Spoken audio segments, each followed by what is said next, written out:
Hey everybody, this is the Sliders Review, and since it's Women's History Month, I'm here today to talk to you about Single Drunk Female Season 2. Yeah, I know it's not Women's History Month, but whatever.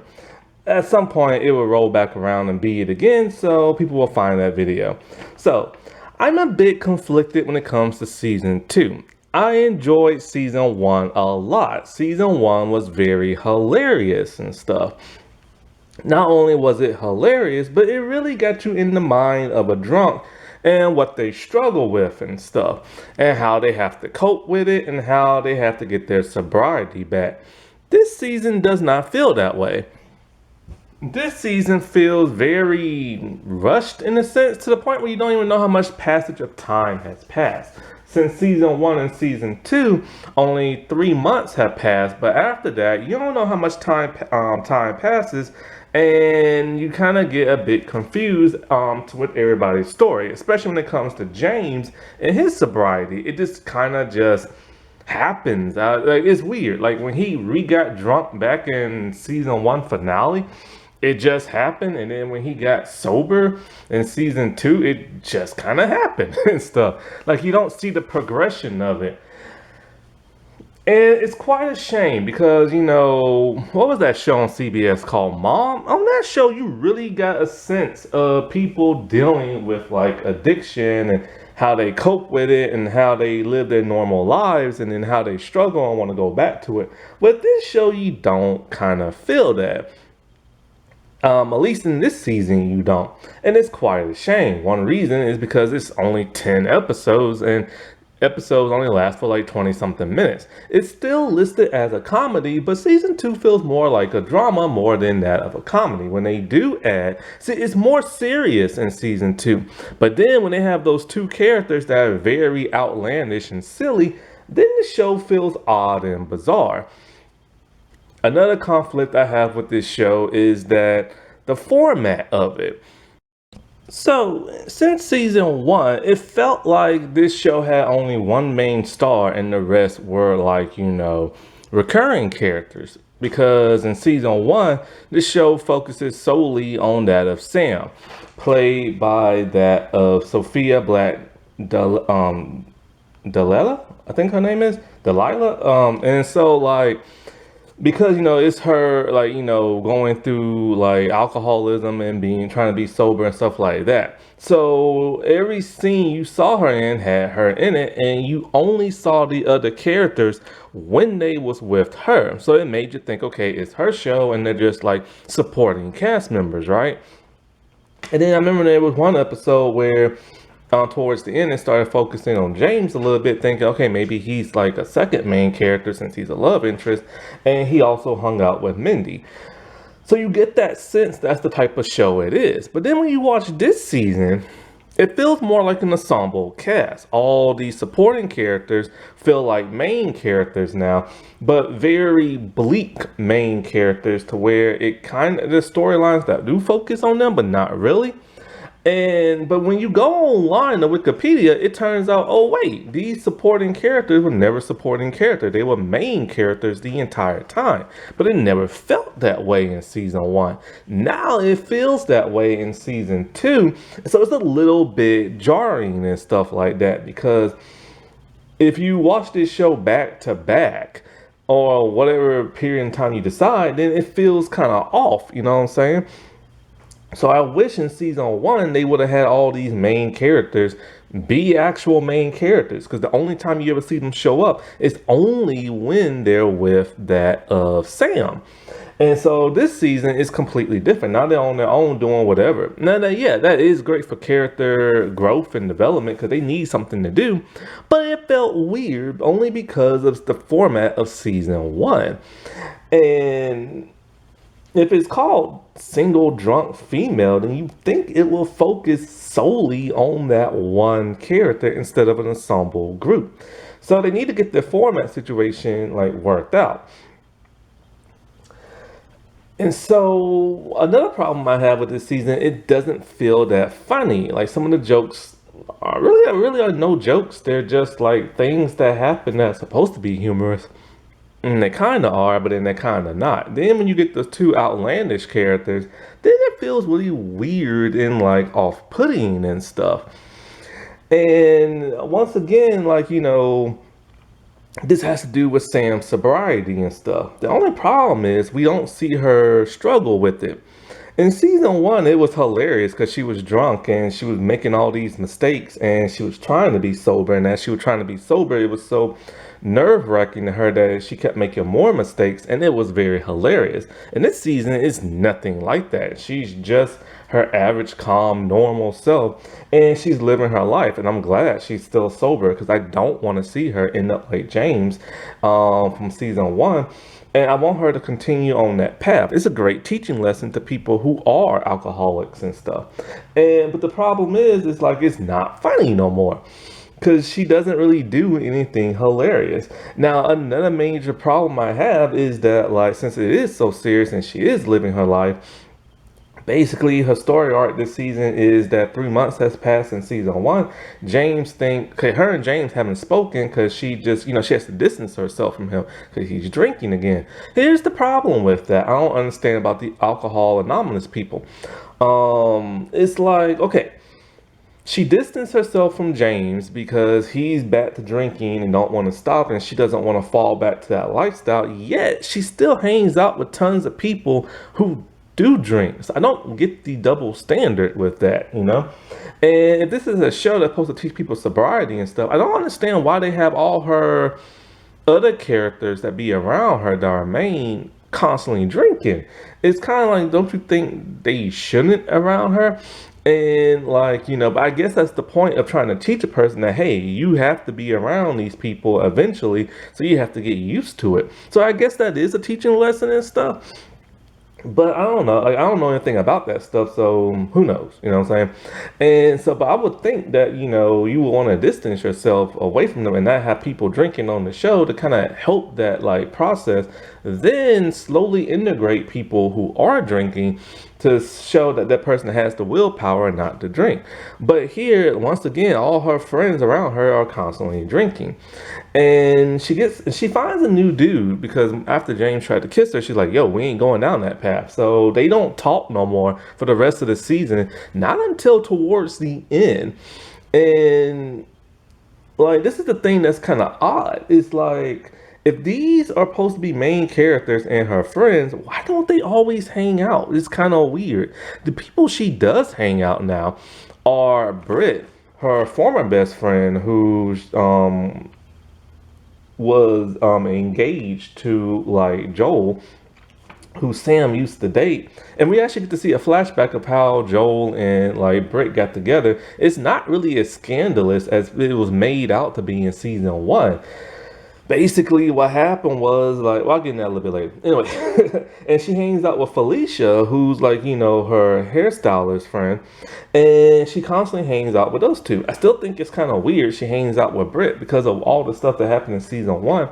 But since she is part of the main show, then I guess it makes sense and stuff like that. And so, like, we see them hanging out every once in a while. And like, Sam dates a dude named Alex. Alex is her new boss. So I don't know how that's going to work out. Well, it don't work out because something happens and either he quits or gets fired. So then they start to date. Only problem with Alex is he's super, super goody two-shoes. And it's very annoying and everything. He's like the ultimate gooberish type person. Like, so too kind-hearted and sweet. And so they have a bit of a rift because like when they're at an event, he's around his friends and him don't order no alcohol. She gets offended. It's all like, did you tell them about my sobriety and everything? He's like, no, they just decided to have water on their own. So this aggravates her and to the point where she doesn't want to talk to him no more. And so it does show that she has some like,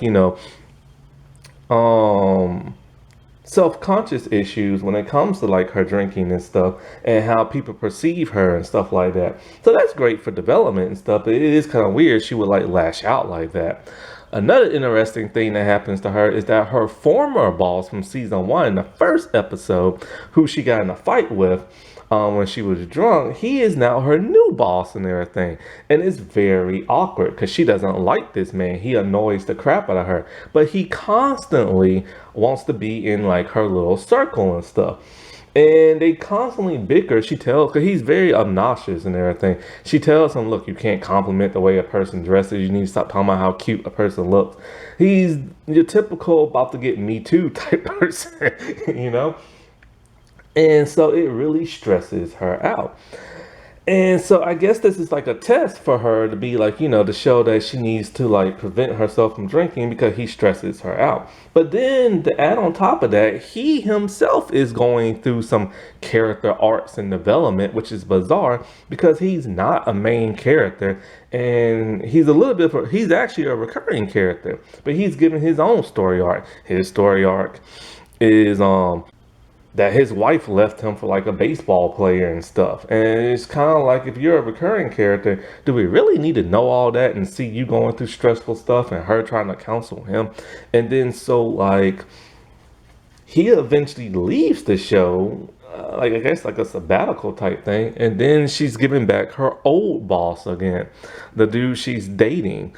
And it's just kind of like, I don't know, things just feel so rushed this time with the storytelling. It's like, what was the point in bringing back her old boss if like you're gonna give her back her boyfriend boss? But like I said before, I guess it's to show that, she's struggling with stress, but you don't really see her struggling to the point of wanting to grab another bottle and stuff. See, that's the problem right there. She is stressed and you see her stress, but you don't really see her freaking out stress, like you would like a person who's actually recovering. Then it gets to that of like her, well, I'll get into her a little bit later. But anyway, she has a falling out with her mom. Well, actually, I'll get into it now. She has a falling out with her mom. Her mom is stressed out over Bob, her boyfriend who lives with her.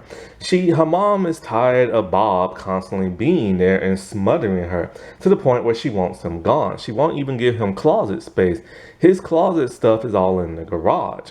She has problems of her own, but her mom pisses her off because her mom reads her fourth step. What's her fourth step? A journal. A journal of everything that pisses you off and stresses you off, and you write it down in your journal. Her mom read that without her permission, and it pissed her off to where she is furious. But her mom is even more furious because she's all like, 70% of the journal is about me, and what do I do to piss you off so much? Her mom comes off as kind of a villain this season, but it's kind of weird because you do understand where her mom is coming from. When you watch in season 1, her daughter wrecked her car and everything while being drunk. And so we see a flashback also of when her father died and they had his, I think it's called Shiva or something like that. And so Molly Ringwald plays her aunt. And so they don't get along, and the aunt wants her father's guitar, but she's like, no, dad left this for me. While, of course, Sam is drunk at the funeral. This is a flashback, remember? And so she takes the guitar, but then she trips and falls and breaks it. And her mom is in tears talking about, why do you always ruin things? Of course, talking about you being drunk. Well, this is when, like, her and Joel had broken up and stuff, and she's talking about, oh, I regret, like, all this stuff and we should be together. And you see Britt kind of trying to take the bottle away from her because she sees that, Sam is constantly like pissed drunk and everything. And then after all that ends, this is when we see like, Britt and Joel talking about wanting to get like coffee together or something like that. And then they start their relationship. So it's kind of hard because her mom comes off as a total B this season, but you do get where she is coming from. So you don't know where to root for the mom or hate the mom and stuff. So it's very confusing in that writing sense. Then, so she gets convinced to go to like, I guess like a family group thing. When you have a family member who's an alcoholic, then there's like a group for the family members to talk about it out. So she doesn't want to go to that at all. And I mean at all.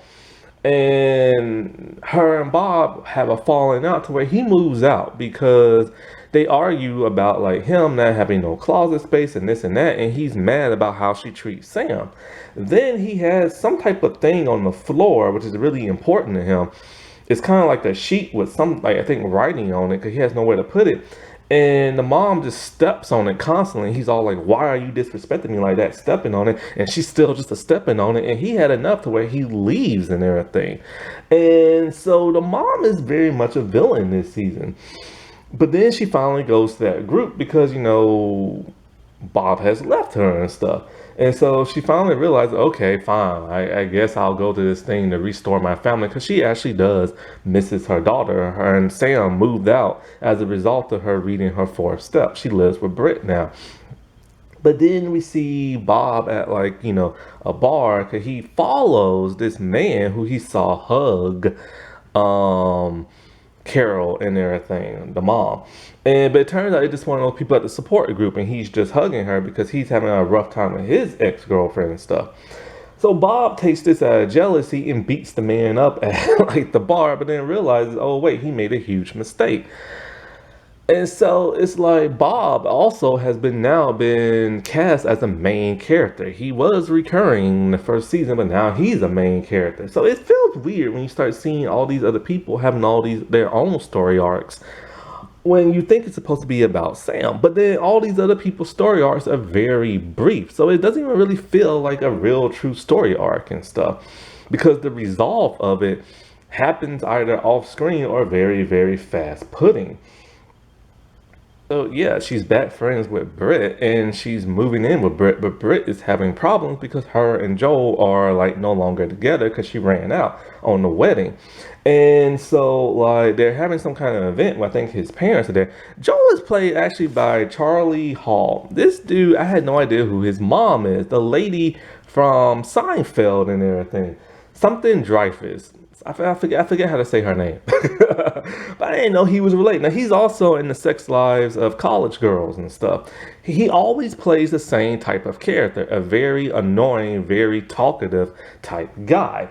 And so, it's weird this season because, okay, first, Joel and James become best buds somehow. And it's weird because they're hanging out, but yet they're both Sam's ex. And it's just kind of odd. They hang out a lot in the first two episodes. Then they never hang out again. And then they only hang out again in the last episode when they're totally bromancing on each other. They wear the same type of shirts. They have the same type of color. Their favorite color is blue and sometimes green. And they both say it at the same time. They're both into the same Japanese furniture art. And it's just weird that these two are best friends, which is indicating that he might be a main character if they get a season 3. The show has not been renewed yet it has also not been canceled. And so I guess they have to cram him in somehow, like they do other characters and stuff. But him and Britt, him and James, they go to a bar and he meets another woman. He takes a picture with her and puts it on his social media, which really depresses Britt, which is weird because she left his behind after the end of season 1. But this is her story arc. She's jealous, and it causes her to act out. In 2 scenes, we see her stuff the toilet full of tampons. And then in one scene, she's with Sam at a store and she steals. She gets caught because the person first thinks it's Sam, but then it turns out to be Britt. What's the resolve of this? Absolutely nothing. She just talks about how she wasn't expecting him to move on that fast, and that's about it. There's no resolve to her being depressed and sad. There's no resolve of her stealing. That story arc was just there. And why would she do that? What caused her to want to steal after being sad and depressed? It's never explained. Therefore, it is not a real true story arc. And that's the problem with the writing in this season. They're not really focusing and being consistent and stuff. Then we don't see her print. This is another thing. Characters disappear for a couple of episodes after they appear and everything. So then after she steals, she kind of disappears and kind of bops in and out, but don't really do nothing.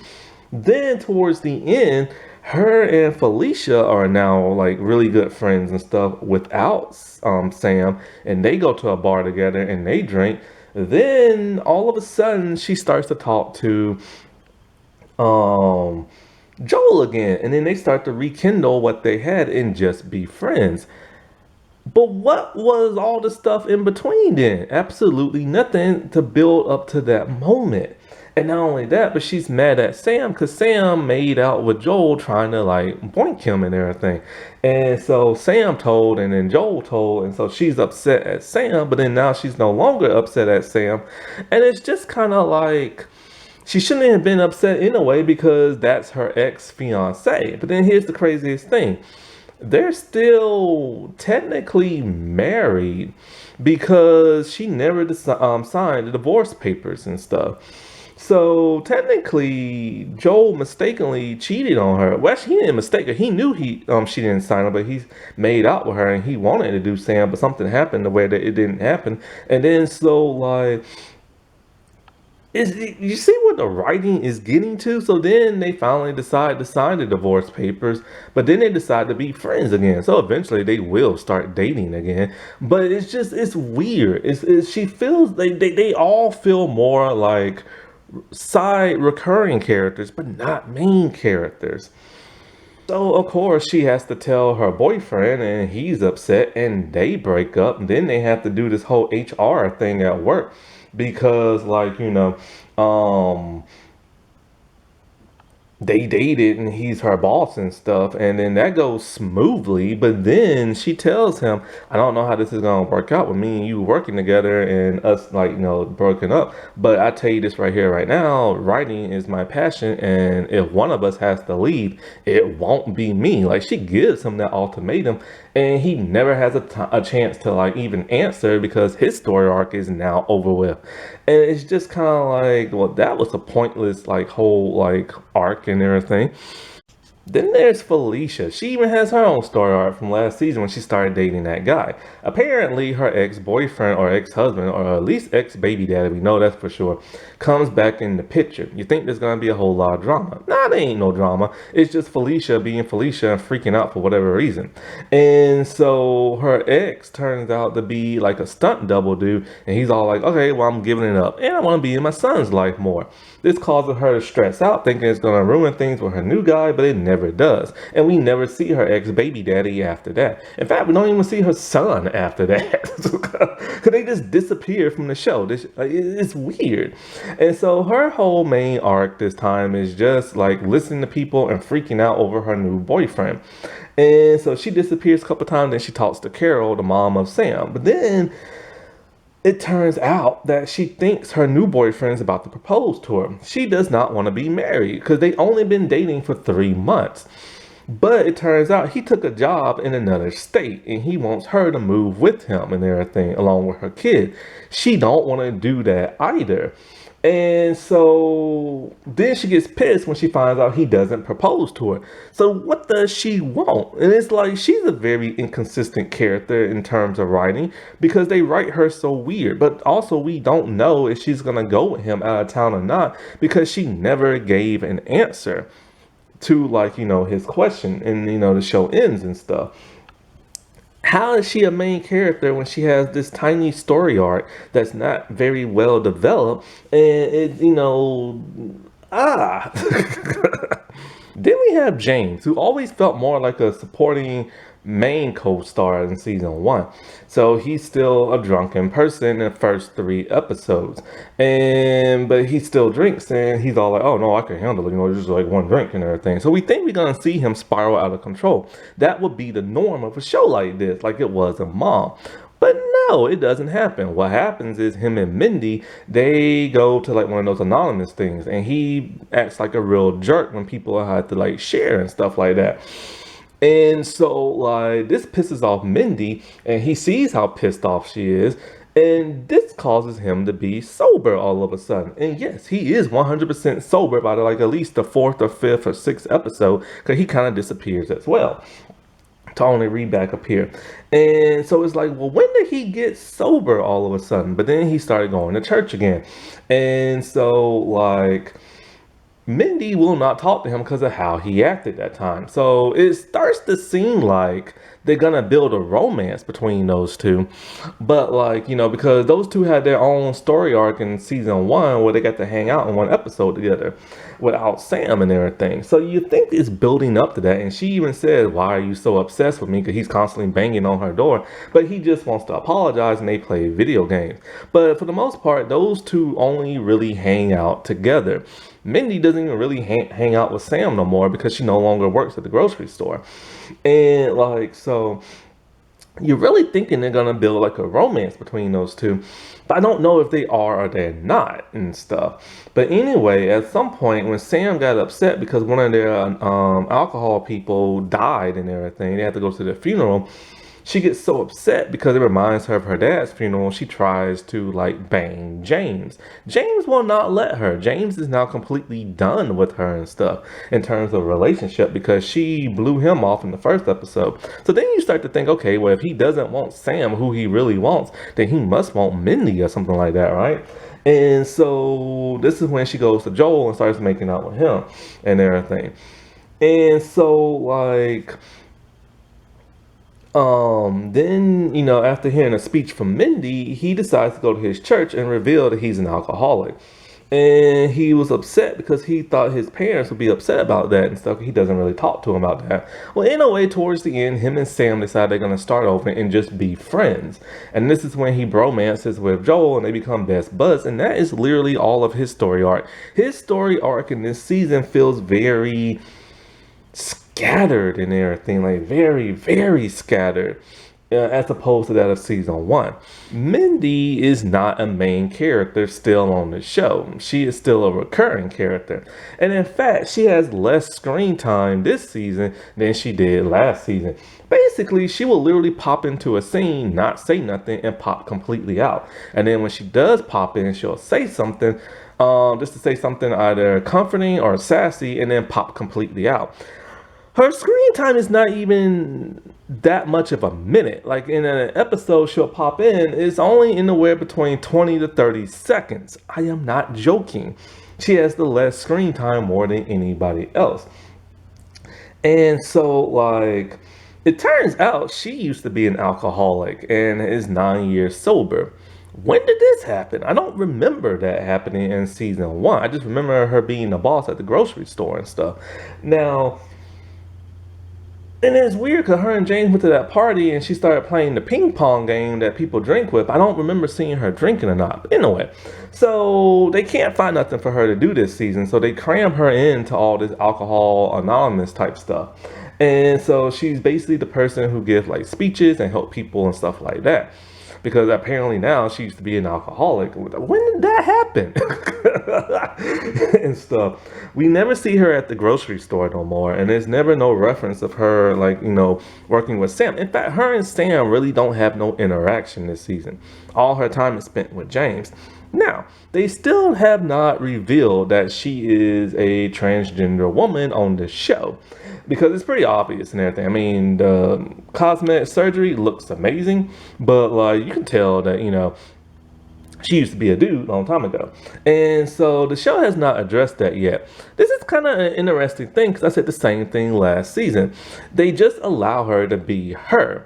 There's no like drama, there's no struggle. She's just allowed to be a normal, regular character that nobody judges. And that's like really great because you never really see that in the show.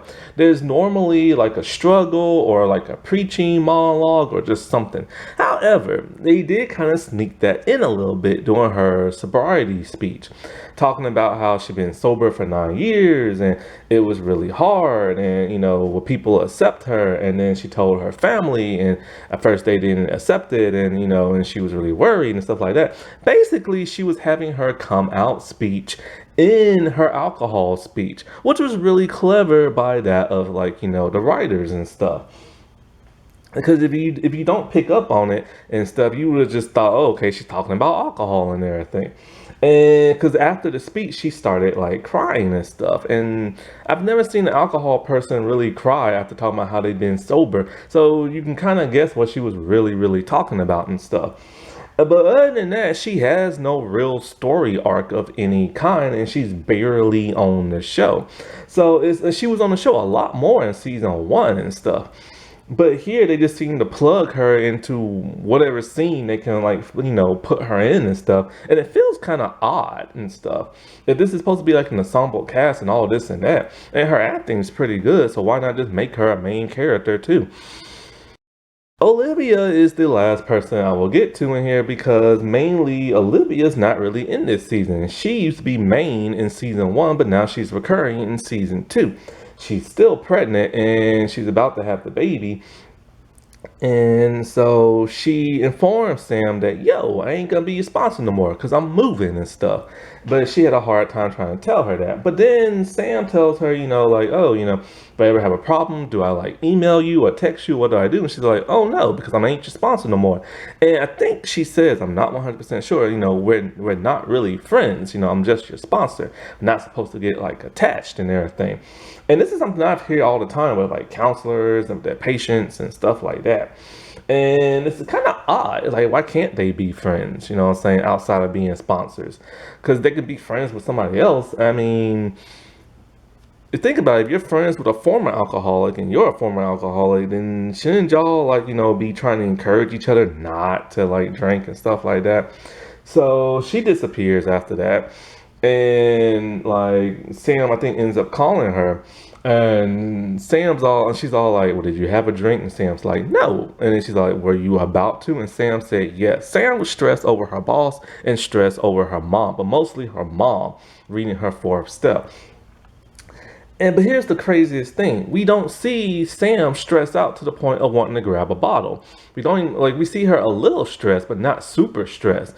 And it would really help the story if we would have seen her attempt to drink, but then have the willpower not to, or really stress out. And we don't see that like you would in a normal show about an alcoholic and stuff. I saw it in Rain Dogs, I saw it in Mom, but why don't we see it here, So in a way, she has a new sponsor for her sponsor. And it's Darby. And Darby is played by Busy Phillips. This is the second character that's very outlandish and silly. And it doesn't fit in now the new narrative of this like very straightforward show that doesn't really have no comedy now. And if she would have been in season one, that would have been totally fine. She would have fit in great. But here it's weird because she's like the boss that left. She's very silly, very odd, and she does not give good advice whatsoever. And you think it would stress Sam out more, but it doesn't. But anyways, basically her character is bonkers and everything. I mean, bonkers and stuff. At the baby shower, they have like diapers, I guess, with chocolate inside a diaper. They're supposed to look like poop, and she's just straight up eating it. Either that or she's really eating poop. I don't know which one. But anyways, basically, it ends with Sam being so, like, she gets locked out of her apartment because she finds a new place. Her and Britt aren't going to be able to live together no more, and her mom can't either. So she has her own new place, and she locks herself out. And so she goes on the roof, and I'm kind of worried. I'm like, oh Lord, she ain't gonna like start drinking or jump, is she? No, she sits down and she starts writing. She stays up all night. Her sponsor, the crazy one, comes in, and so like, they just talk and talk and talk and talk, and it ends. And so this season just feels so off writing wise. It doesn't feel like the same show in season one. It feels like something completely different. And I wish the jokes were better. I wish it was more humorous and stuff. I wish they would have more consistent story arcs and stuff. If they are main characters and not supporting cast, then they need to really, truly 100% establish it's like a Friends type show. And right now it doesn't feel like that. It still feels like it's Sam's show, and all these supporting characters are now giving story arcs, major story arcs, that aren't really like fleshed out that well. Happy Women's History Month, everybody. All right, I'll talk to you later. Bye.